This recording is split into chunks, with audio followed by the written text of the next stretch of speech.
Wanta nama gammachiisu guyyaa lama keessatti namoota 71tu Gooftaa Yesuus Kiristoosiin fayyisaa lubbuu isaanii godhatee amanee fudhate.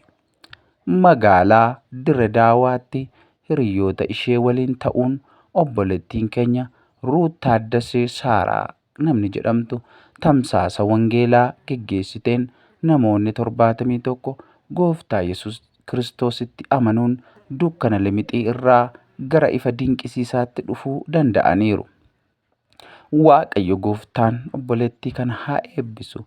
Yesuus Kiristoos kaleessas har'as boris bara baraan Gooftaadha.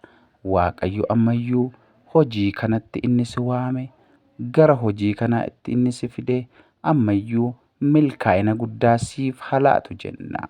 Waaqayyo si haa eebbisu jenna. Hojii kabajamaa kana waan hojjetteef ammallee itti fuftee Waaqayyo ayyaana isaan akka si jabeessu sii kadhanna.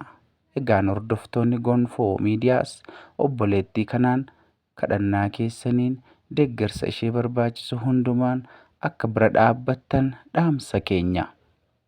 Dhaamsa kana Gonfoo Miidiyaan isiniif qoodeera. Obboleettii kana Ruut Taaddasee mucaa jedhamtu kana bira dhaabbadhaa. Kadhannaa keessaniin maallaqa keessaniin waan dandeessan hundumaan bira dhaabadhaa jajjabeessaa isiniin jenna. Waaqayyo baraaf jireenya keessan haa eebbisu. Eebbifamaa.